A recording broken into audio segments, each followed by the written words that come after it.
Bismillah, Assalamualaikum warahmatullahi wabarakatuh. Alhamdulillah, wassalatu wassalamu ala rasulillah wa ala alihi wa sahbihi ajma'in, amma ba'd. Ahli dan ukhti, brother dan sister dimanapun berada, kembali lagi bersama saya Abu Aufa dalam program acara kita yang kita cintai, Testi. Hari ini kita akan mengenal lebih dekat sosok salah seorang ustadz yang biasa memberikan dakwah sunnah ataupun manhaj salaf di kota Jambi. Untuk lebih jelas dan informasi terkait beliau, kita akan langsung sapa beliau dan kita akan gali informasi perjalanan hidup beliau. Narasumber kita hari ini adalah Ustadz Abdul Faruq. Assalamualaikum Ustadz Abdul Faruq. Bagaimana kabarnya sore hari ini Ustadz? Alhamdulillah sehat. Alhamdulillah. Ustadz, kami dari tim Jambi Mengaji, kita ada program acara namanya Testi. Jadi kita sosok-sosok yang kita akan kenal lebih dekat. Nah, salah satunya hari ini kita berkunjung ke tempat antum. Kita akan mengenal sosok antum lebih dekat. Kemudian kita akan mencari informasi terkait pengalaman antum, khususnya di dunia dakwah maupun pada saat antum menempuh pendidikan. Alhamdulillah kebetulan di luar negeri, Ustaz. Nah, itu nanti akan jadi sorotan kita terkait antum pada saat menuntut ilmu. Nah, jadi Ustaz, untuk awalnya perkenalan singkat. Biasanya kan kita informasinya untuk memperkenalkan diri. Nah, tapi kita tanya dulu kenapa nama asli Ustadz, kemudian kenapa bisa dipanggil Abdul Faruq? Apa tuh Ustadz? Bismillahirrahmanirrahim. Alhamdulillahirabbil alamin wassalatu wassalamu ala rasulillah ajmain wa ala alihi wa ashabihi wa man tabi'ahum bi ihsanin ila yaumiddin, amma ba'd. Pertama sekali ya kita atau saya akan memperkenalkan diri saya, karena memperkenalkan diri atau saling berkenalan itu termasuk bagian dari perintah Allah Subhanahu wa taala. Karena kita tahu Allah Subhanahu wa taala berfirman dalam surah Al-Hujurat, kata Allah Subhanahu wa taala, "Ya ayuhan nasu inna khalaqnakum min dzakari wa unsa wa ja'alnakum syu'uban wa qabaila lita'arafu." Kata Allah Subhanahu wa taala, "Wahai manusia, sesungguhnya kami menciptakan kalian dari laki-laki dan perempuan, wa ja'alnakum syu'uban wa qabaila, dan kami jadikan kalian berbangsa-bangsa dan bersuku-suku." Dan hikmahnya Allah Subhanahu wa taala menjadikan manusia bersuku-suku, berbangsa-bangsa adalah lita'arafu, supaya kalian saling berkenalan satu sama lain. Maka untuk itu saya perkenalkan nama saya yang ma'ruf atau yang banyak dikenal oleh sebagian teman-teman ya, adalah nama kunyah gitu, Abdul Faruq. Karena memang sebagaimana yang kita ketahui, berkunyah itu merupakan kebiasaan dan sesuatu yang disenangi oleh Nabi Muhammad SAW. Sehingga sebagian ulama mengatakan berkunyah memberikan nama yang belakangnya Abu kalau dia laki-laki ya, kemudian Ummu kalau dia perempuan, atau terkadang dengan Ibnu ya, seperti Ibnu Abbas ya, disandarkan kepada anak laki-laki gitu. Jadi nama saya yang dikenal oleh sebagian ikhwan yaitu Abdul Faruq. Namun ini bukan nama asli ya. Nama asli. Ya, nama asli saya sendiri cukup pendek dan mudah dihafal dan diingat ya, yaitu Niko ya. Itu yang diberi oleh kedua orang tua saya gitu. Ya. Baik Ustaz, nama sudah. Kan kalau sementara ini kan yang tahu teman-teman di rumah tuh taunya Abdul Faruq ya. Iya. Mungkin sebagian besar baru tahu nih nama asli Ustaz tuh Niko. Iya. Nah, ini Ustaz, kita cerita juga flashback dikit. Ya. Sejak kapan antum mengenal manhaj salaf? Iya, kalau mengenal ini alhamdulillah itu semenjak kelas 2 SMA gitu. Kelas 2 SMA. Sekitar Karena berapa Ustaz? iya sekitar tahun 2 ya, saya kuliah itu 2007 ya. Jadi SMA-nya itu kira-kira 2005 lah. 2005. Iya. Waktu itu alhamdulillah ya, saya waktu kebetulan kelas 3 SMA itu tinggal di masjid gitu. Masya Allah. Jadi mungkin karena faktor ekonomi juga, karena memang saya semenjak kelas 2 SMP itu orang tua saya yang laki-laki sudah meninggal gitu. Jadi saya dibesarkan oleh ibu gitu kan. Karena melihat faktor ekonomi juga, karena orang tua saya dalam faktor ekonomi waktu itu juga lemah ya. Maka untuk membantu orang tua saya, maka saya kelas 3 SMA itu tinggal di masjid gitu. Yeah. Jadi kebetulan alhamdulillah waktu itu saya dipinjami teman bundelan majalah Al Furqon gitu. Ya, dan saya baca gitu. disitulah awalnya saya tahu apa itu salaf gitu ya. Ya. Kemudian apa itu Ahlussunnah wal Jamaah gitu. Ya. Itu awalnya. Kemudian awal saya mengikuti kajian itu di tahun 2007 di Sumatera Barat. Waktu itu saya sempat kuliah di IAIN gitu. Oh, sempat ya. Iya, tahun 2007 itu saya dapat selebaran gitu ya, ada daurah yang diadakan oleh Mahat Darul Iman waktu itu. Kemudian yang mengisinya adalah Ustadz Abu Ihsan Al-Athari ya. Iya, itu awal saya ikut daurah dan ikut di majelis Ahlussunnah wal Jamaah gitu. Nah, kalau waktu itu masjidnya sendiri Ustadz, masjidnya itu masih masjid lingkungan masyarakat atau sudah masjid sunnah waktu itu?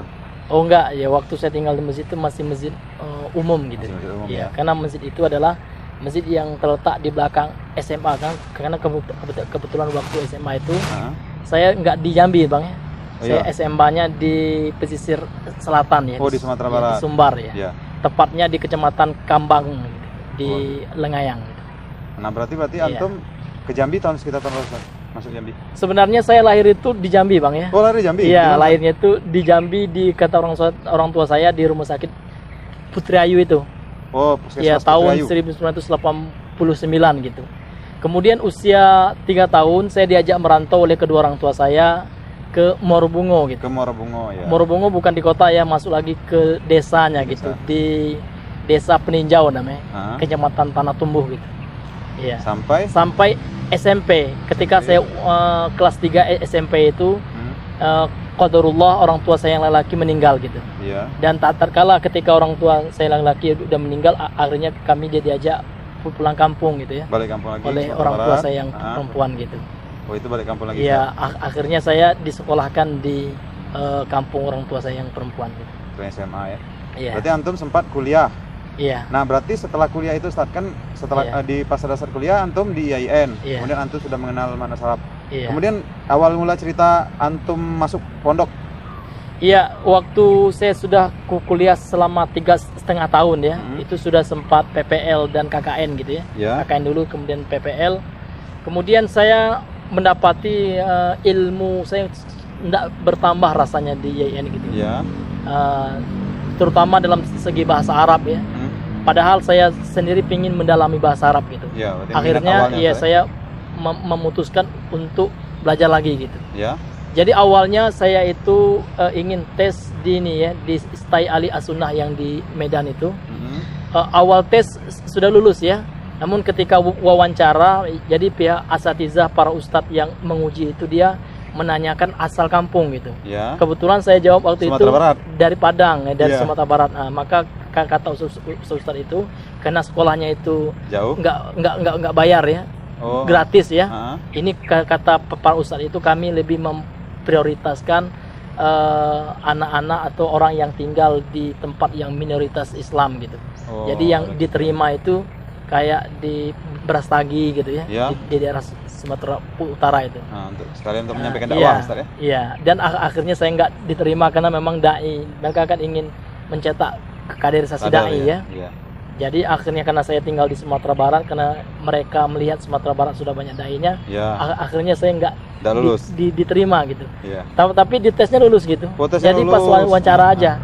Pas wawancara? Iya, memang saya jujur aja waktu itu. Iya, iya. Ada juga teman yang menyarankan jangan bilang Sumatera Barat gitu. Harusnya bilang? Iya, harusnya bilang di daerah-daerah yang minoritas Islam waktu itu di Sumatera Barat. Tapi saya kan nggak mau. Iya, iya. Ya itu kan ada manipulasi gitu ya. Ah. Jadi akhirnya karena nggak lulus itu, alhamdulillah saya dapat info kan bahwa di Jamilur Rahman waktu itu salah satu pondok salaf ya, yang terletak di Bantul di Jogja itu ada beasiswa ya. Saya waktu itu memang hanya Allah lah yang tahu gitu. Masya Allah. Artinya uang yang saya ingat itu yang saya ada di kantong itu cuma 200.000 gitu. Iya. Dan orang tua saya pun jauh di kampung kan. Saya memberanikan diri sendiri dengan dana yang minim ya, dan dengan doa aja saya berangkat ke Jogja gitu. Dari Sumatera Barat? Dari Sumatera Barat, enggak dari apa itu dari Medan itu. Ya, karena saya ke Padang dulu kan. Balik dulu, kemudian dari Padang, kemudian saya melanjutkan ke Jogja waktu itu. Nah, cerita dikit Ustaz, waktu pas antum tes yang Jamilur Rahman di Jogja. Iya. Kan artinya Itu kali pertama antum mulai mondok. Iya. Nah, cerita dikit waktu awal pas tes pertama terus akhirnya keterima. Beasiswa Iya, kan? kemudian kalau di Jogja ini nggak ada tes ya bang ya? Nah, Ya memang waktu itu kayaknya santrinya itu dikit yang mendaftar gitu. Karena di waktu-waktu anak itu. oh gitu ya? Dan anak ada teman orang Sumatera Barat juga. Hah? Beliau sudah lulus di pesantren itu, kemudian diamanahi bagian kesantrian atau bagian apalah. Beliau termasuk yang memberi tazkiyah atau yang memberi rekomendasi untuk anak gitu. Oh berarti antum daftar Iya. langsung lulus? Iya, daftar langsung Lulus? Iya. Beasiswa? Iya, Berarti pada saat itu beasiswa. tidak Ya. ada biaya sedikit pun? Enggak gitu, karena memang anak seperti yang anak sampaikan tadi cuman bawa uang 200.000. Masya Allah, berarti Iya. dimudahkan Allah jalannya Ustaz. Iya, memang dimudahkan oleh Allah SWT. Itu di daerah Bantul Ustaz ya? Iya. Nah ini Ustaz, jadi kan itu semacam persiapan atau pada saat yang antum di pondok itu kira-kira Iya. berapa lama, terus apa aja yang antum ambil jurusannya? Jadi ya seperti yang kita ketahui kalau di kurikulum pembelajaran di Jamil Rahman itu, Hah? kurikulumnya Hah? memang kalau bahasa Arab dia dimulai dengan kitab nahunya dengan sorofnya mukhtarat gitu ya. Iya, kitab mukhtarat itu. Jadi anak awal belajar bahasa Arab ya kita mempelajari apa yang telah ditetapkan ya. Kitab-kitab yang telah ditetapkan oleh Jamil Rahman itu. Kalau dalam bahasanya seperti kitab Durusul Lughah kan, kemudian mukhtarat, kemudian sorenya kita juga belajar al-Arabiyah linnasyiin gitu ya. Ini khusus untuk percakapan gitu. Oh, berarti khusus percakapan. Iya. Jadi kurang lebih saya di Jamil Rahman itu setahun. Sebenarnya saya ingin ingin menamatkan selama 2 tahun ya. Ya. Ya. Namun qadarullah waktu itu saya punya teman ya, yang sekarang teman saya itu jadi imam di Qatar ya. Masya Dia Allah. lulus ya. Jadi teman saya itu mengasih tahu saya ada muhsinin orang kekaya asal Sumatera Barat ya. Beliau ingin memberangkatkan orang Sumatera Barat yang mau belajar ke Yaman. Masya Allah. Dan saya waktu itu bilang sama teman saya masih tinggal setahun lagi gitu ya. Ya, ya. Kurang lebih lah 1 tahun lagi. Maka teman saya itu mengatakan ini kesempatan emas ya. Ya. Kalau seandainya antum tolak belum tentu Datang kan? 2 kali ya. Nah, datang untuk kedua kalinya Ya. gitu. Akhirnya saya memberanikan diri untuk mendatangi muhsinin ini gitu. Dan akhirnya alhamdulillah diterima gitu. Oke, baik Ustaz. Iya. Ini kan tadi ini pangkal mau ke Yaman. Nah, Iya. sedikit lagi sebelum yang kita ke Yaman. Iya. Tadi di Jamil Rahman akhirnya cuman 1 tahun. Iya, ini kurang lebih 1 tahun. Kurang ya. lebih 1 tahun. Iya. Berarti statusnya antum pada saat itu Iya. sebelum memutuskan itu berarti di sana kan kalau kuliah itu ada statusnya mungkin Iya. cuti Iya. atau seperti apa Ustaz? Atau memang langsung putus gitu? Nah, Lapornya putus gitu? langsung berhenti gitu. Oh, langsung berhenti ya? Iya. Dengan alasan karena antum Alasan ingin melanjutkan. studi lah gitu ya. Nah, waktu itu sudah ada keputusan bahwa antum pasti jadi berangkat. Kenapa nanti khawatirnya pada Iya. saat itu di Jamil Rahman sudah diputus, tahu-tahu yang ke Yaman belum Iya. jadi gitu. Dan alhamdulillah waktu itu kan anak belum anak nggak langsung berhenti di Jamil Oh, Rahman. gitu. Anak Nah, makanya.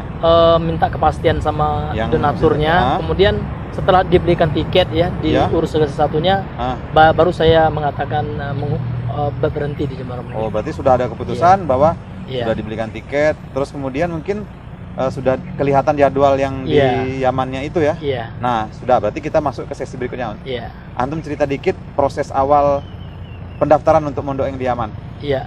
Jadi di Yaman itu kita butuh ini ya, butuh orang dalam gitu. Artinya orang yang bisa memberikan rekomendasi kita untuk bisa belajar di markas Darul Hadis. Jadi di Yaman itu tempat belajar yang Ahlus Sunnah wal Jamaah ya. Ini namanya Darul Hadis. Tapi Darul Hadis itu banyak tergantung dengan tempatnya gitu. Ya. Ada kalau di tempatnya Syekh Mukbil ya, dia Darul Hadisnya itu di kota So'dah dan di kota Danmaj ya, maka namanya Darul Hadis Danmaj gitu. Dan saya tempat saya belajar itu kebetulan di Provinsi Ma'rib ya, namanya Darul Hadis Ma'rib gitu. Darul Hadis Ma'rib. Iya. Jadi yang memberi rekomendasi kepada saya itu salah seorang ustadz ya, yang kemudian beliau pernah belajar di Darul Hadis Ma'rib itu. Namanya Ustadz Bahri. Oh, pernah di situ. Iya. Beliau ini yang yang membantu dan yang memberi rekomendasi untuk saya untuk bisa masuk ke Darul Hadis Ma'rib ini. Nah, waktu itu kan antum kan Muhsinin itu tahunya pokoknya akan dibiayai ke Yaman. Berarti Iya. milihnya itu bebas, kita yang Iya, milih. milihnya bebas gitu. Bebas. Jadi Iya. kita dapat sumber referensi mana yang Iya. bagus, kemudian kita lapor, Iya. kita mau ke Yaman ini, Pak, anunya misalnya Iya. kan. Dan kebetulan juga Muhsinin waktu itu tetangganya itu pernah belajar di tempat saya Di belajar tempat gitu. itu. Ya anak tetangganya gitu. Ah, Dia kebetulan anak tetangganya itu juga belajar di Darul Hadis Ma'arif ini. oh gitu ya. Mungkin Iya. jadi recommended lah ya, Ustaz ya. Iya. Nah, Ustaz, cerita dikit pengurusannya. Jadi kan kalau kita tahu selama ini kan misalnya kalau kita mau berangkat ke luar negeri itu Iya. kan melalui biro perjalanan. Iya. Artinya kan segala sesuatunya diurus oleh biro perjalanan. Kita Iya. cukup menyerahkan identitas kita Iya. sama sejumlah uang atau biaya untuk Iya. perjalanan tersebut. Nah, kalau Ustadz pengalamannya waktu itu kan pasti ngurus sendiri. Nah, gimana Ustadz? Mulai dari Waktu itu pengurusan izinnya. saya juga kalau dikatakan mengurus sendiri enggak ya. Nah, jadi gimana? Ada seperti biro juga, Oh, tetap tetapi ada juga biro. individu sifatnya, Ah, bukan seperti dalam apa, Ustaz? bentuk travel atau Ya, lembaga ya. ya. Jadi yang mengurus saya ya Ustadz Bahri itu. Oh gitu ya. Jadi sistem waktu saya itu sistemnya calling visa gitu. Jadi kita urus paspor ya, kemudian difotokopi atau di-scan paspornya, Ya. kemudian di-scan ijazah kita, kemudian ijazah kita itu harus sudah diterjemahkan oleh lembaga yang telah diakui gitu, Ya. oleh orang Yamannya gitu. Dikirim ke Nah, sana. kemudian dikirim di sana, kemudian didaftarkan ke kampus Yang gitu. kampus tadi. Iya, karena kampus inilah nantinya yang memberikan iqomah atau izin tinggal gitu. Oh gitu. Iya. Nah, berarti kan Namun harus sistem sesuai, belajarnya kita nggak di kampus. Kita sistem belajarnya sistem mulazamah ya. Kita cuma belajar di markas. Tapi kalau seandainya kita ingin kuliah lagi, Hah? otomatis kita harus membayar uang kuliahnya per tahun. Nah, apa Iya. bedanya Ustaz antara yang Iya. kita kuliah formil dengan yang antum yang mulazamah? Bedanya di mana? Bedanya kalau di Yaman itu banyak orang itu kuliahnya intisab atau anbu'din ya, artinya kuliah jarak jauh gitu. Sangat jarang sekali orang Yaman itu yang kuliah tatap muka dosen itu Hah? jarang gitu. Karena memang kalau dilihat ilmunya lebih mendalam atau lebih bagus taksilnya kalau kita belajar duduk di masjid Ya, dengan sama langsung. Jadi kalau kita ingin ngambil kuliah, kita itu cukup dikasih nanti modulnya kan. Ya. Kemudian pas ujian aja datangnya gitu. Nah, kalau yang antum Iya. sendiri yang seperti apa? Ana waktu itu Ana ngambil sistem perkuliahan gitu. Hah? Tapi qadarullah tahun 2013 itu Hah? di tempat saya kuliah itu terjadi peperangan waktu itu karena orang-orang Syiah Konflik ya? di Yaman itu memberontak gitu Iya. kan. Jadi tidak memungkinkan sampai saja saya paspor saya yang saya letakkan di tempat saya kuliah itu nggak bisa saya ambil gitu. Oh, berarti antum Iya. termasuk akhirnya jadi yang jarak Iya. jauh. Iya, enggak, akhirnya saya nggak jadi kuliah gitu. Karena memang kampus saya yang saya daftarkan nama itu Hah? tutup gitu. Tutup. Iya, karena akibat konflik peperangan itu. Nah, terus akhirnya antum sudah terlanjur ke Yaman. Iya. Terus akhirnya kemana? Akhirnya saya ke Ma'arif itu, akhirnya tetaplah saya di Ma'arif karena Ma'arif tempat saya belajar itu Hah? kebetulan waktu itu jauh dari tempat konflik karena tempat konfliknya waktu itu di Son'a itu di Oh, ibu yang kota Yaman. Itu. kejadiannya tempat Iya. drop. Namun tempat saya kuliah, didaftarkan kuliah itu di Jamiah atau di university yang terletak di ibu kota Son'a ini. Oh gitu. Iya. Jadi akhirnya saya nggak jadi kuliah karena konflik perang itu. Nah, akhirnya jadi Cuman antum belajar ambil- mulazamah aja gitu. Oh, jadi ambil yang mulazamah. Iya. Nah, bedanya apa Ustaz? Di mana letak paling prinsipnya antara kalau kita kuliah dengan yang mulazamah tadi? Ya kalau mulazamah itu kalau proses belajarnya itu lebih ini ya, lebih komplit gitu. Karena kalau kita belajar mulazamah itu kita belajar dari awal kitab itu dipelajari semuanya gitu di depan guru gitu ya. Tapi kalau kuliah ya seperti kuliah di Indonesia, cuman kita ngambil satu topik gitu, Ya. itu yang dibahas gitu kan. Kemudian yang apa namanya itu yang dibahas di depan dengan teman-teman gitu. Hah? Jadi kalau dalam segi keilmuannya memang mulazamah lebih jauh. Lebih intens berarti Ustaz? Ya lebih intens gitu. Kemudian hubungan kita dengan syekh itu lebih dekat dengan mulazamah ini. Berarti Iya. tempatnya itu kalau kan tadi yang itu tadi Iya. kampus. Nah, kalau mulazamah sendiri tetap ada kampusnya? Iya enggak, kalau mulazamah itu kita belajar di masjid aja. Oh, di masjid. Iya, masjidnya agak besar ya, masjid Jami itu. Kemudian di masjid itu ada halakoh gitu. Iya. Misalkan kita sekarang ingin belajar di halakoh mana, Hah? itu kita bebas memilih itu ada halakoh akidah, Ya. kemudian bahasa Arab, Iya. fikih gitu ya.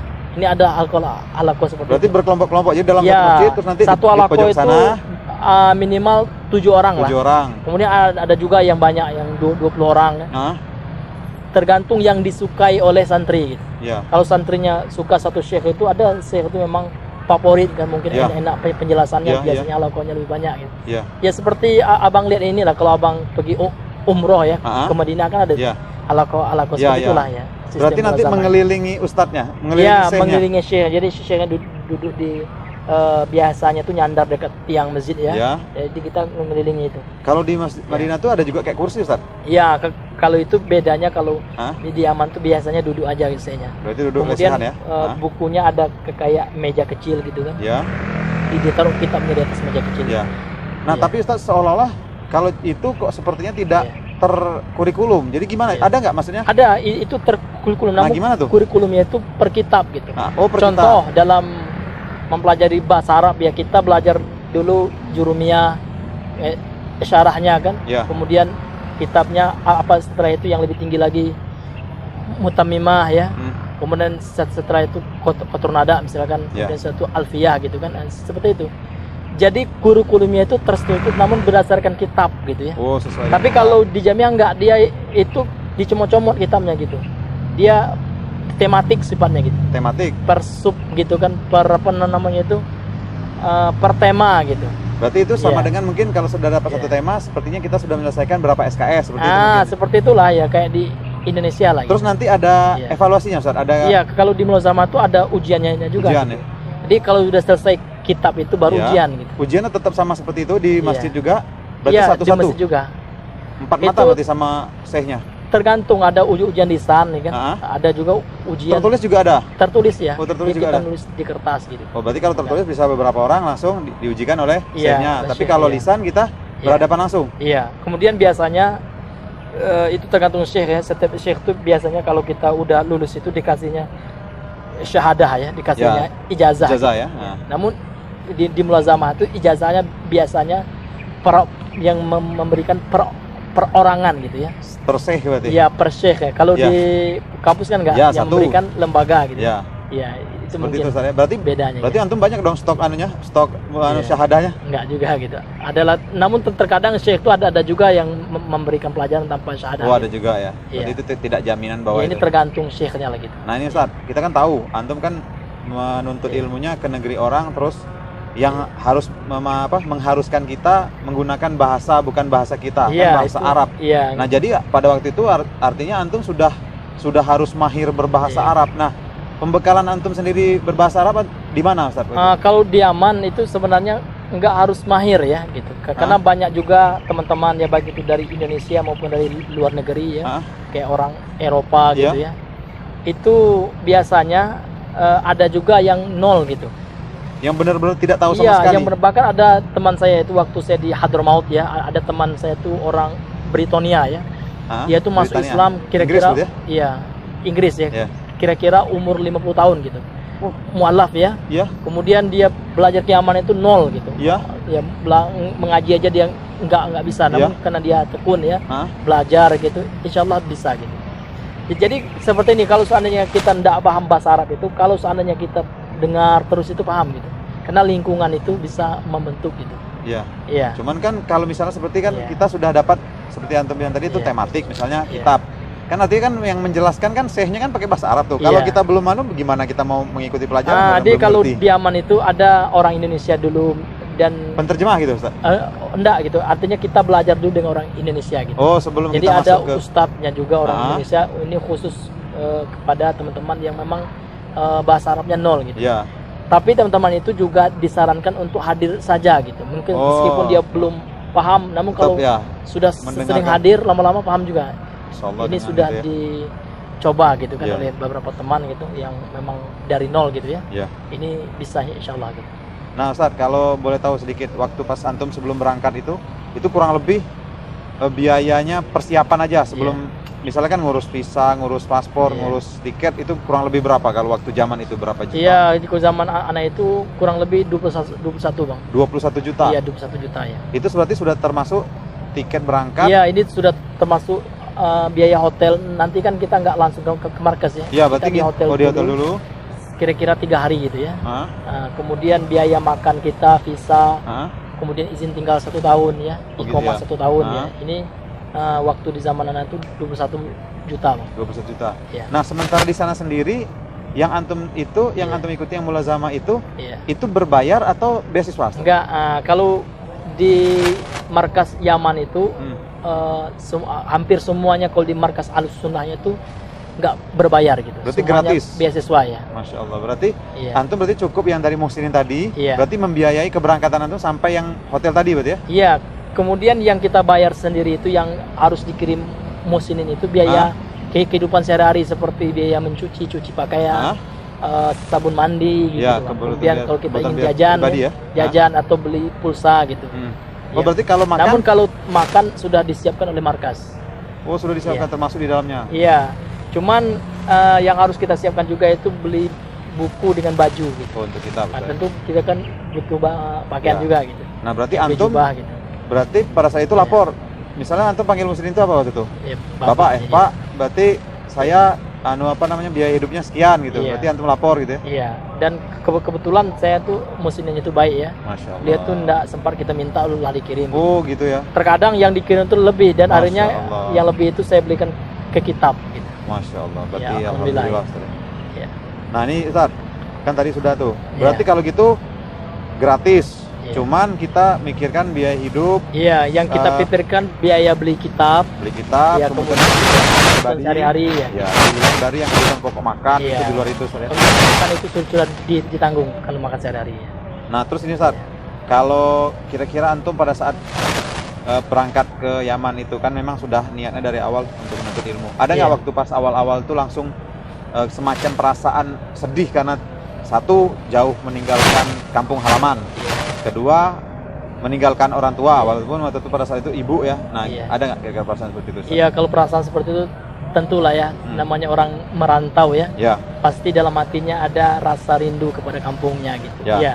Itu tentu, namun dalam satu sisi saya juga bahagia gitu. ya, Karena alhamdulillah Allah Subhanahu wa taala membantu saya untuk bisa belajar ke Timur Tengah yang mana saya waktu itu nol gitu, tidak punya dana sama sekali. ya. Itu adalah nikmat Allah Subhanahu wa taala yang harus mesti anak syukuri gitu. ya. Dan kemudian saya juga anak juga bersyukur sekali waktu itu bisa belajar langsung dengan ulama gitu kan. Masya Allah.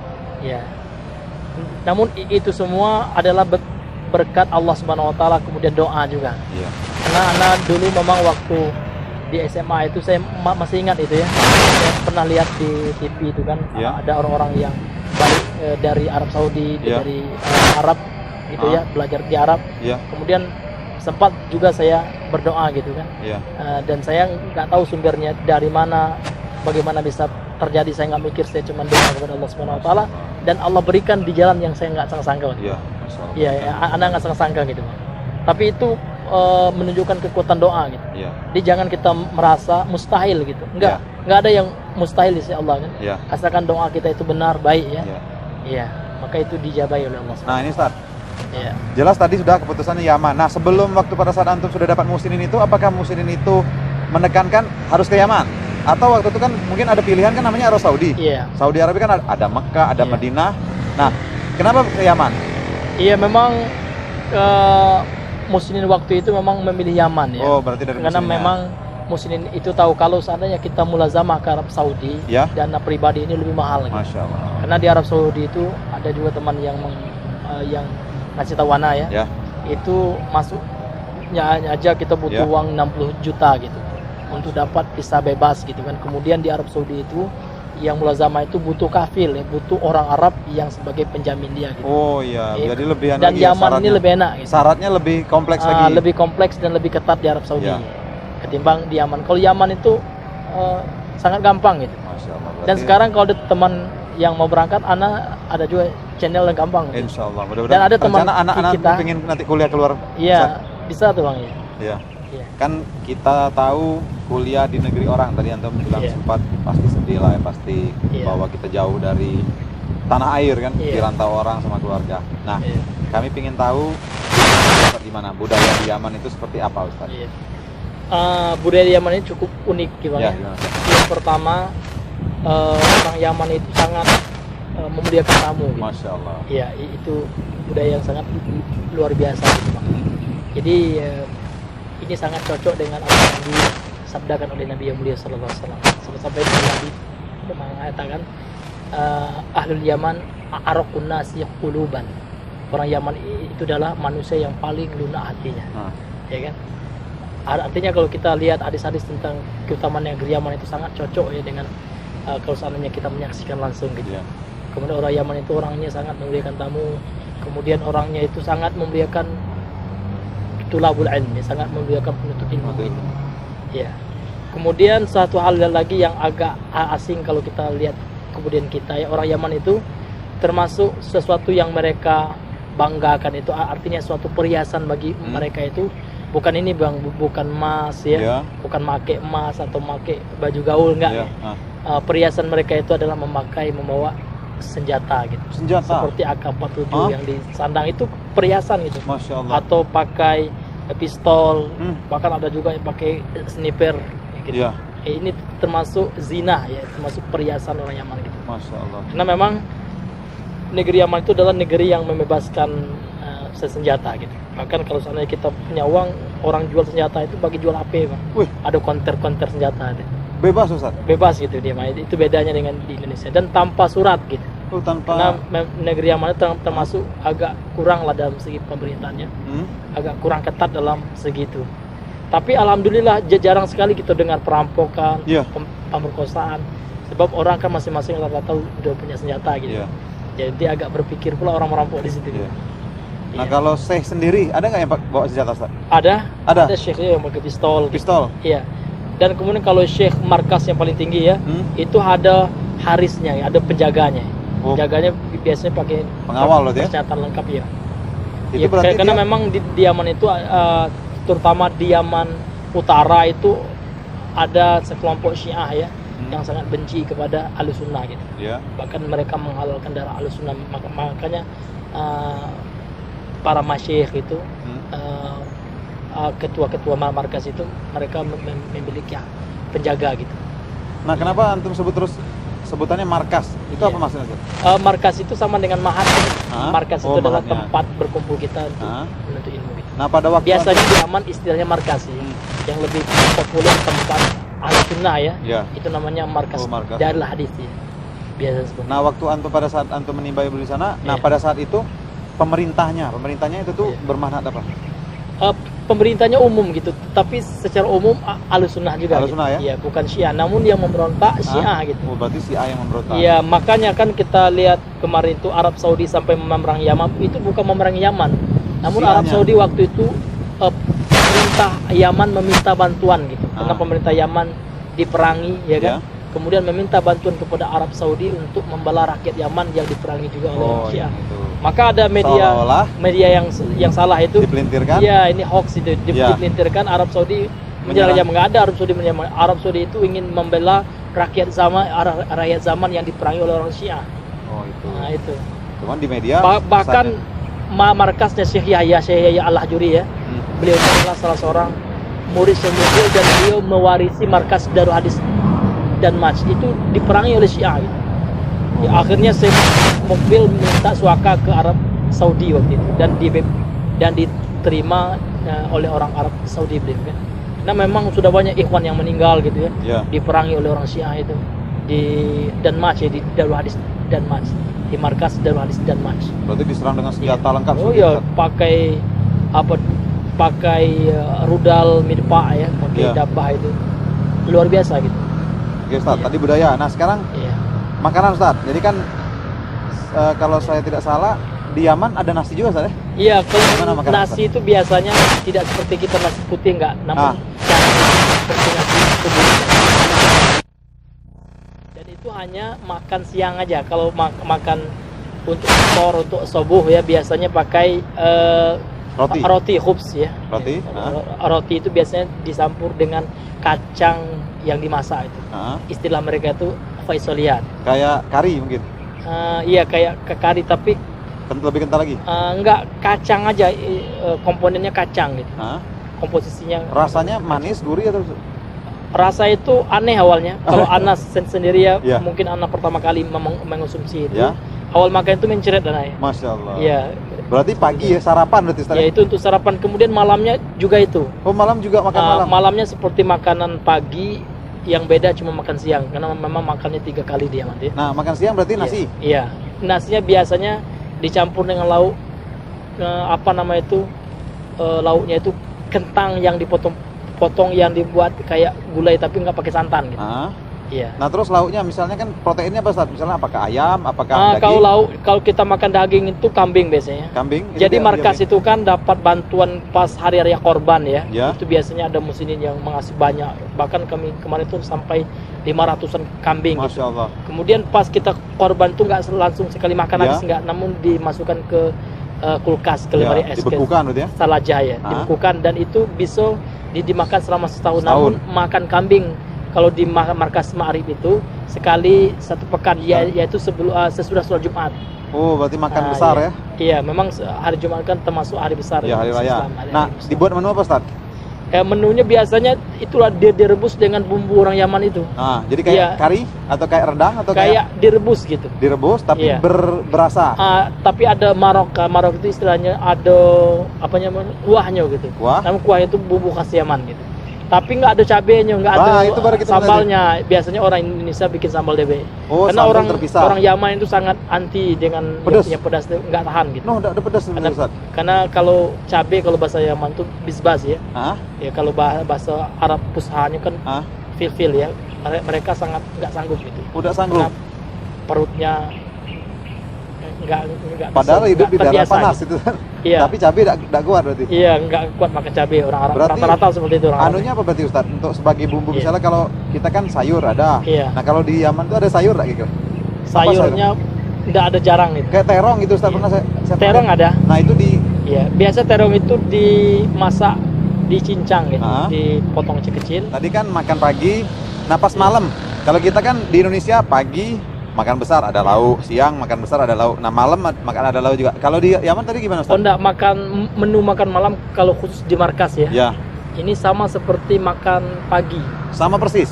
Sama seperti iftar ya. Jadi kayak roti tadi? Iya, sama seperti sarapan. Roti biasa dicampur dengan faisolia. Berarti yang tadi kacang tadi ya? Iya, kacang tadi itu Bang. Nah kalau minumnya sendiri ada nggak minuman khusus Yaman? Ada. Apa itu Ustaz? Kalau di markas itu syai namanya. Syai itu teh. Jadi teh panas ya, dan teh di Yaman itu nggak ada yang es Bang, nggak ada yang pakai es. Ada orang Indonesia yang bikin teh es itu, orang Yamannya kaget ya, ini teh apaan ini katanya. Ya, es teh ya. Ya jadi di Yaman itu aneh kalau ada es pakai teh pakai es gitu. Karena di Yaman itu yang namanya teh mesti panas gitu. Berasap Ustaz. Iya. Nah pakai gula enggak itu? Iya pakai gula juga. Oh tetap berarti ada rasanya manis. Kirain teh tawar itu. Enggak, tehnya manis ya. Berarti tehnya itu asli tumbuhan dari Yaman atau? Itu anak yang enggak tahu Bang. Tapi memang teh itu kayak teh Arab lah gitu. Oh gitu ya Ustaz. Mungkin diimpor wallahu alam gitu.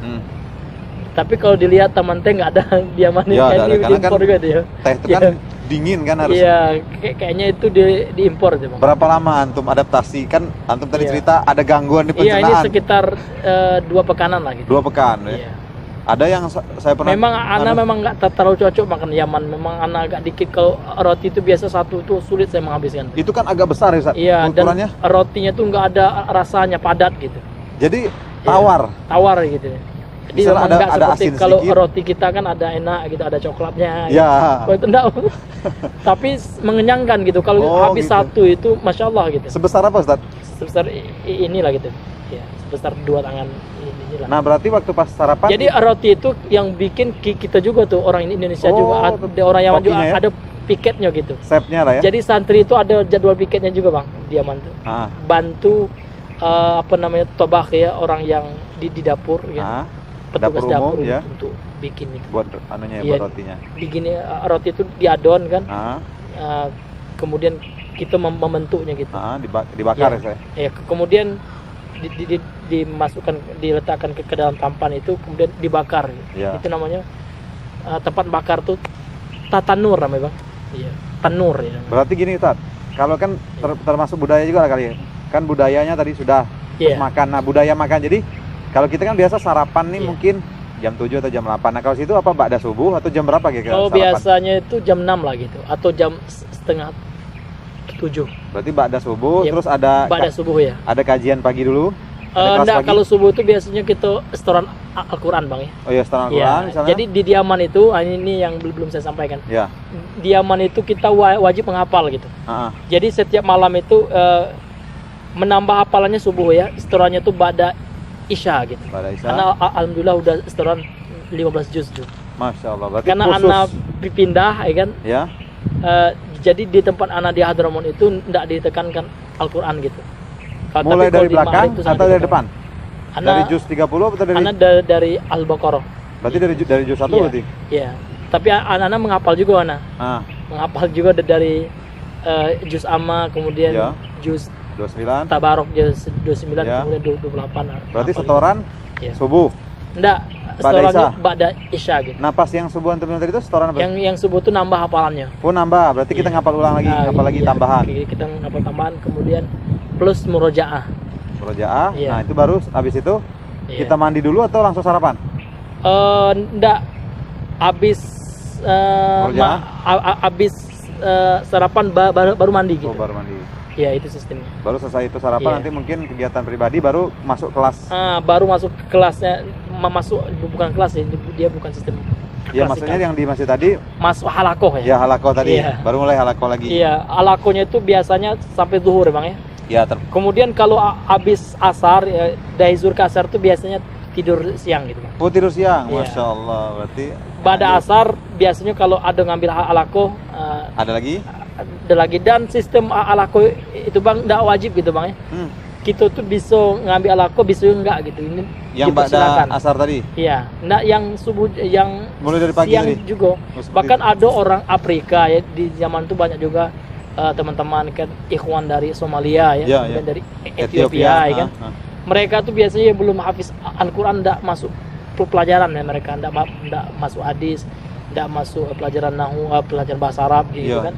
Cuman mereka Fokus tuh untuk hafiz. memungkinkan hafalan deh. Iya. Itu bisa juga bang. Oh, bisa ya? Ustaz? Iya, makanya di aman itu sistem mulazamah itu tergantung kita goal kita Setting ya? misalnya setahun ini mau ngambil apa gitu. Iya, iya, iya. Kalau kita ingin ngambil bahasa, kita masuk halako bahasa Arab dulu. Iya. Misal kita ingin memperkuat nahu ya, kita Iya. masuk halako nahu dari kitab dasar sampai kitab muntaha ya, dari bidayah sampai Nah, ya. antum sendiri waktu itu apa? Ana sendiri fokus ana bahasa Arab dengan akidah. Akidah. Iya. Jadi yang anda tuntaskan itu kalau dari akidah itu dari kitab usul asal-asal ya sampai akidah Tahawiyah itu. Alhamdulillah ana udah mulazamah sama syekhnya gitu. Berarti sampai ujung berarti selesai. Iya, enggak, masih ada juga tuh. Tapi kalau seandainya batas Tahawiyah itu itu sudah dianggap lumayan gitu. Sudah Tapi kalau ingin lagi masih ada kitab yang lebih tinggi lagi gitu. Oh, lebih tinggi lagi di Iya, atasnya. seperti kayak kitab apa namanya, tulisan Syekhul Islam ya, seperti akidah Tadmuriyah gitu kan. Nah, Ada rencana mau lanjut lagi, Ustaz? iya, sebenarnya ada gitu Bang. Ya. Karena memang penuntut ilmu ini tidak ada akhirnya. Ya. Jadi kita menuntut ilmu itu sampai meninggal gitu kan. Ya. Sebagaimana Imam Ahmad ya. Ya, sampai Bahkan ke liang Imam lahat ya. Ahmad itu beliau mengatakan menuntut ilmu itu dari buayan ya, saking sampai ke liang lahat gitu. Ini menunjukkan karena menuntut ilmu ini luar biasa kalau kita ikhlas. Tidak ya. ada akhirnya, Ustaz. Iya. Nah, Ustaz, Keutamaan sangat luar biasa gitu. jadi tadi pengalaman hidup di rantau. Nah, cerita satu aja, Ustaz, pengalaman unik yang mungkin tidak terlupakan selama antum kurang lebih 4 tahun, 3 tahun? Iya. Kurang lebih 4 tahun. 4 tahun. lagi. Nah, yang unik satu Ya aja ini yang, bukan pengalaman unik, Pak, tapi pengalaman yang mengesankan. yang gitu. tidak terlupakan ya. Iya. Pengalaman yang tidak terlupakan itu Bang, pas ana di apa namanya itu diacungkan senjata mau ditembak oleh orang Syiah gitu. Nah, gimana ceritanya, Ustaz? Di waktu itu kan mereka menyangka ana bawa bom gitu. Karena memang orang Syiah waktu itu menguasai Son'a ya. Kemudian mereka apa namanya itu memeriksa semua tas. Ana waktu itu agak lama gitu. Antum berarti dalam Membuka perjalanan dari Iya. tempat. Iya, ana Dari waktu mana itu nih? tinggal ana waktu itu pas lagi di Son'a ya. Nah, Mau ke Ma'rib gitu. oh, dari itu perlu waktu Iya. berapa menit perjalanan? 6 jam ya. Oh, 6 jam itu, Yang bilang 6 jam. Berarti di perjalanan. Iya, jadi waktu itu pas Syiah lagi menguasai Son'a gitu. Ah, Jadi setiap Dirazia? Iya. Jadi di Yaman itu ada titik-titik ya bang ya. Ya. Jadi setiap titik itu bus itu harus Stop. stop gitu. Ah, Tapi anak itu pengalaman anak itu bukan di bus tapi di pasar zona itu. Dan waktu itu kan orang Syiahnya sudah bawa senjata lengkap kan. ah, Mereka tuh memeriksa orang ajam, orang yang asing ya. hmm. Waktu itu anak lambat muka tas gitu. Nah, antum lagi ngapa? Lagi di Anak waktu pasar? itu lagi beli Kitab. buku gitu ya. Ah, Lagi beli kitab gitu. Ah. Mereka menyangka ini bom nggak gitu. Karena mereka bawa menganggap tas lumayan besar pada ya, itu. kita yang bukan Syiah ini mereka bilang Wahabi. Iya, iya. Nah, memang istilah Wahabi itu memang Syiah itu yang menggembor-gembor. Oh, Orang dia. Syiah itu bilang seperti itu. Yang kita ini Wahabi kan gitu. Iya. Jadi waktu itu anak lambat, hanya mereka di kokangnya anak alhamdulillah waktu itu nggak terlalu ketakutan santainya. Anak bilang isbir gitu kan. Iya. Tenang, tenang. Sabar dulu gitu Sabar, kan. sabar. Anak buka rupanya isinya buku Buku gitu. semua, Katanya katanya imshi gitu. Pergi gitu kan. Enggak diinterogasinya lagi, Ustaz. Nggak? Nah, yang ditanyanya ada paspor, kebetulan ada paspor anak waktu itu. Cuma ditanya aja, bukan enggak Iya. disita segala macam enggak? Enggak gitu. Tapi ada kejadian bang, ada ikhwan dari Prancis waktu itu ya. Iya. Dia tuh lari bang. Takut, Jadi ya? pas orang Syiah ini sebenarnya jangan lari, akhirnya ditembaknya sama orang Syiah. Oh, Karena orang Syiah seolah-olah ini- jadi Dia memang- menyangka dia bawa bom gitu. padahal dia takut, dia refleks takut, Ustaz. Ya? Iya, refleks takut gitu. Karena dia memang baru juga itu. Baru ke Yaman juga. Dia shock orang ya kan? Prancis shock gitu. Nah, waktu itu pas ditembak, Iya. tapi Iya, meninggal lah gitu. Bahkan kan ini dutanya orang Prancis kan mengecam orang Syiah waktu itu. oh iya. Berarti Iya. jadi isu yang enggak baik gitu kan? Iya, jadi isu yang baik. Memang Syiah ini memang Taunya baik gitu. Islam. Iya, taunya Islam padahal Iya. enggak gitu. Berarti itu salah satu Iya. pengalaman yang Iya, ini tidak pengalaman terlupakan yang dan nggak mengerikan, Ustaz. terlupakan ya. Kemudian pengalaman lain waktu itu kan Syiah mau menyerang markas Ahlus Sunnah ya. Hah? Itu waktu anak di Hadramaut. Anak kan di Hadramaut pernah terakhir itu di markasnya Syekh Abu Bilal namanya. Hah? Syekh Abu Bilal ini salah satu murid Syekh Mukbil ya. Beliau bikin markas di kampung beliau namanya Al-Hami ya. Di Hami tempatnya kan. Ya. Jadi waktu itu para santri itu dilatih untuk bersenjata gitu. Oh, Jadi kalau seandainya orang Syiah menyerang diksar kan, ya gitu ya. iya jadi anak yang pengalaman yang terkesan juga itu Antum ikut? ketika anak latihan nembak dengan Latihan AK. nembak? Iya, Laras panjang, latihan nembak. dengan AK-47 itu. Otomatis tadi kan? Iya. Iya. Gimana waktu itu Tapi perasaannya? memang di Yaman itu bukan ini ya. Bukan sesuatu Tetapi yang anak khawatir juga nanti ada tudingan miring kan. Yo, Kan sekarang kan banyak dikit teroris. Iya, teroris, ya. Ada gitu. Berarti Memang Anda sempat- waktu itu kan memang dalam keadaan yang mencekam gitu. Namanya usia satu perang. Iya. Makanya Bang, kita di Indonesia ini terkhusus di kota Jambi ini Iya. banyak bersyukur gitu. Alhamdulillah. Kita aman gitu. Iya. Kalau seandainya ada peperangan itu tidak tenang gitu Bang. iya, Iya. mana-mana serba Meskipun susah. makanan kita enak ya, tapi nak keluar pun kita rasa-rasa ada peluru yang nyasar gitu. Berapa hari itu Iya. saat waktu itu antum yang ikut kayak semacam diksar itu? Iya, sekitar apa namanya itu? Dia nggak ada khususnya Bang. Hah? Mungkin ada saat latihan. Oh, pas gitu. itu. Berapa Ya, hari jadi waktu ada itu? waktu-waktu ya Seharian? latihan itu nggak sekitar 2 pekanan lah gitu. 2 pekan. Iya. Tapi 2 pekan, selama 2 pekan itu dikasih pembekalan. Dikasih pembekal, namun nggak dikhususkan pembekalan, nggak, misalkan sudah belajar gitu. Oh kan. gitu. Berarti Ada waktu-waktu bagian luang dari Iya. kegiatan belajar juga lah. berarti. Iya, karena memang kita tuh ada jadwal piket Bang. Hah? Ada jadwal piket malamnya gitu. Jadi sebagai Siaga ronda lah lah ya, gitu. siaga ya. Jadi kalau di Yaman tuh kalau kita ronda dengan pentungan, kalau di Ya, Yaman tuh dengan pakai senjata. dengan Senjata. AK-47 itu. Tidak main lagi bentukan Ustaz. Iya, namanya gitu pentungan yang seperti itu. Mantap itu pengalamannya Iya. luar biasa, bukan cuman mengesankan tapi mengerikan Ustaz. Iya, Karena sedikit mengerikan. nah gitu. waktu itu Ustaz, dikit Iya. lagi yang tadi tuh. Seperti apa? Ditodongkan senjata seperti apa waktu itu? Iya, Disuruh diginikan. cepat gitu. Cekrek gitu. Diarahkan Iya, ke akhirnya anak-anak bilang iskir, diarahkan kan, ke kepala, enggak ke badan be. ke badan. Ya, cekrek gitu. Berarti sambil antum menunjukkan Buka isi tas, anak ya, membuka tas ya. Dan kebetulan waktu itu anak dewean juga, enggak ada dengan udah sama kawan-kawan enggak. dan sama Nah, waktu rombongan. itu kan ada jual buku gitu, buku murah lah gitu. bazar kayak bazar gitu ya. Enggak. Waktu ini kan ada salah satu jamiah atau kampus di Yaman di Sunnah itu kan namanya Jamiatul Iman namanya kan. Jadi kampus itu dijarah oleh orang Syiah ini. Oh gitu. Jadi perpustakaannya itu dijual ke pasar-pasar loak dan dijual dengan harga biar cepet ya. iya dengan harga yang murah gitu. Dan kebetulan daripada dibakar dibuang Ya. orang Syiah itu bagus kita beli dengan harga Iya, yang murah iya, gitu. Anak-anak ada juga membeli beberapa kitab. Itu agak Luar biasa. banyak lah. Nah Ustaz, ini Alhamdulillah. dikit sebelum pertanyaan penutup, ini kan antum kalau di Jambi sendiri kan sudah lumayan banyak nih berdakwah. Kan kalau tadi Baru lah juga. di Yaman itu tantangannya kan ada apa namanya itu pemahaman yang berseberangan karena Iya. mereka menganggap darah kita halal. Iya. Nah kalau antum dakwah salaf sendiri, tantangannya seperti apa Ustaz? Kalau kita setelah antum terjun ke, kan sebutan antum sudah jadi ustadz nih. Iya. Nah, di mana tantangannya Ustaz? Iya, yang pertama tantangan itu pasti ada karena itu adalah sunnatullah ya. Ya, Iya.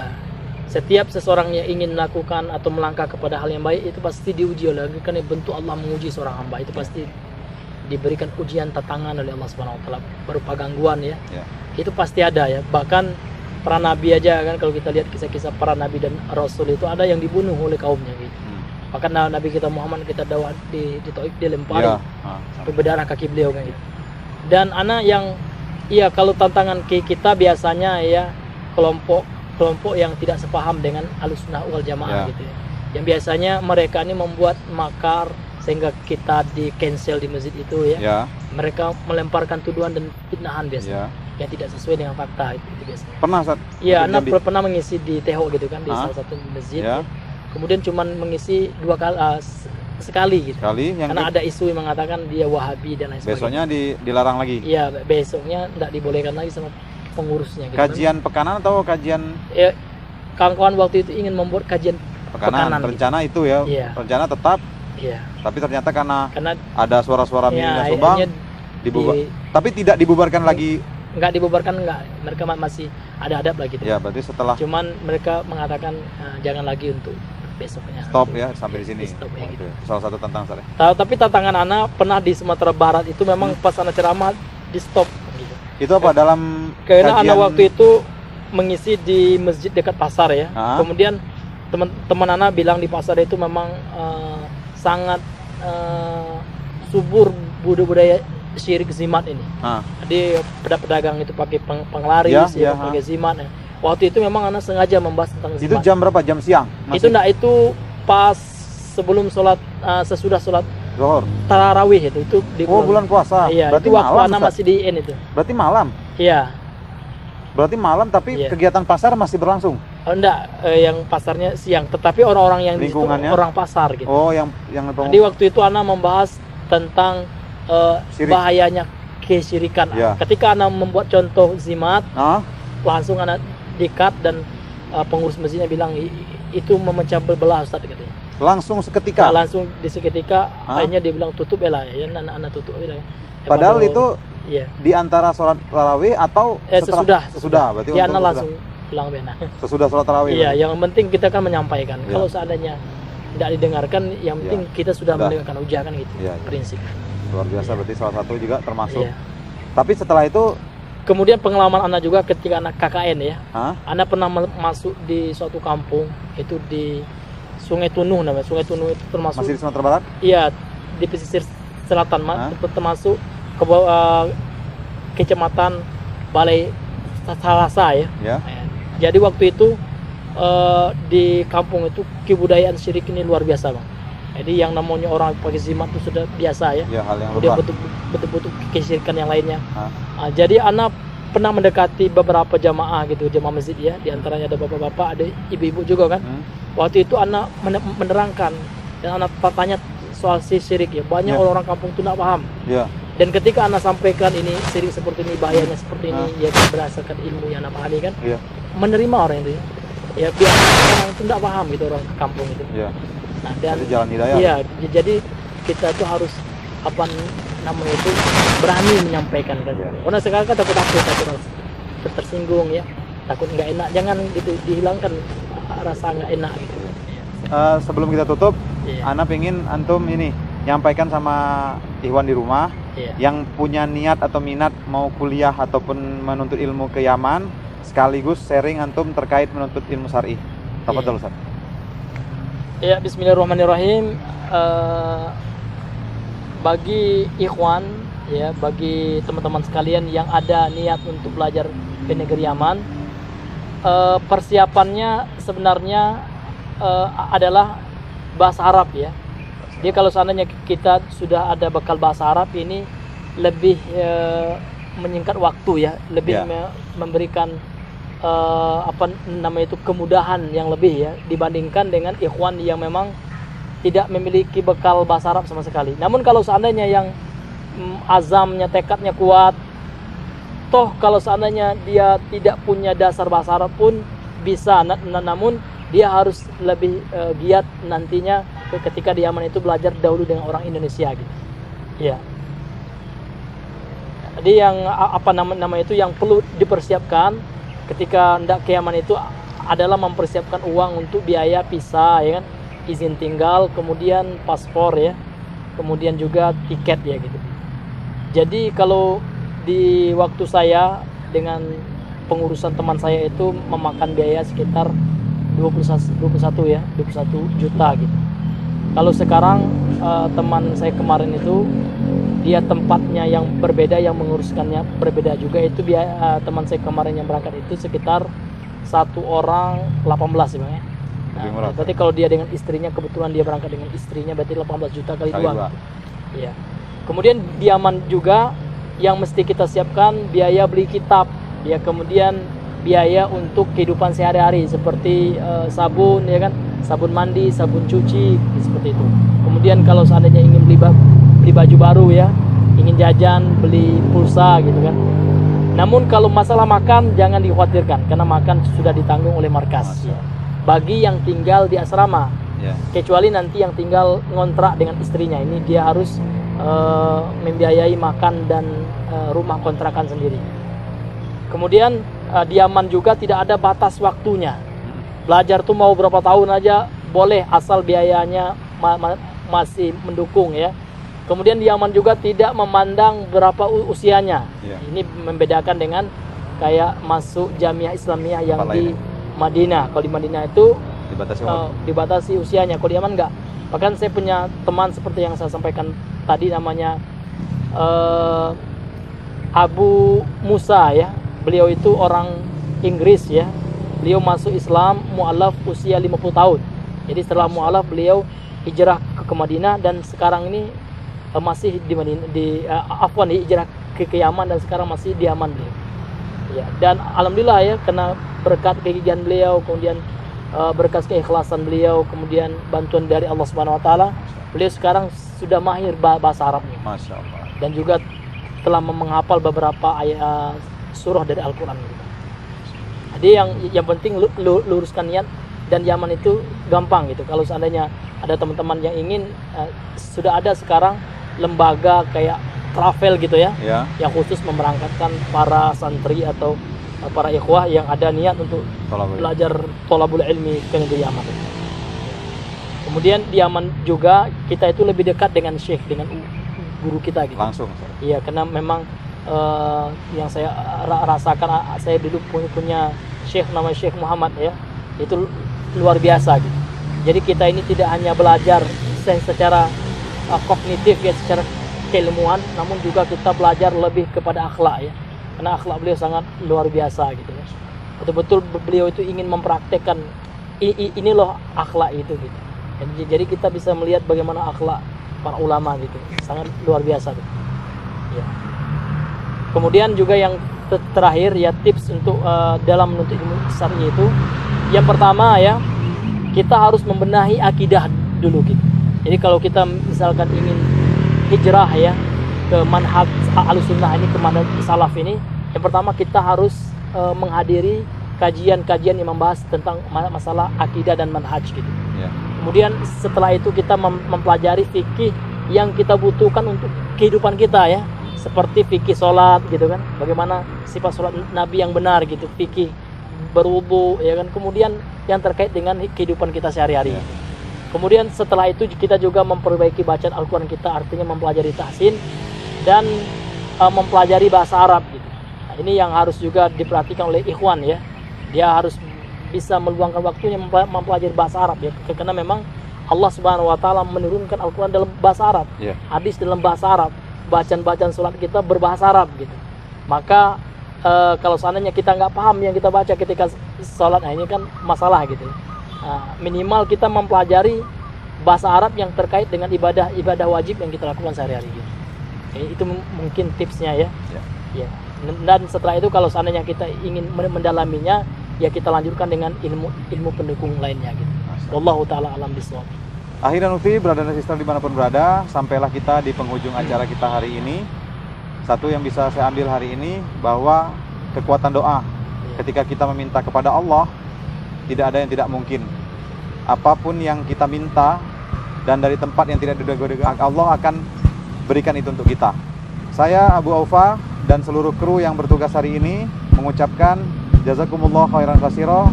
Terima kasih atas segala perhatian, mohon maaf atas segala kekurangan. Wabillahi taufik wal hidayah. Assalamualaikum warahmatullahi wabarakatuh. Waalaikumsalam.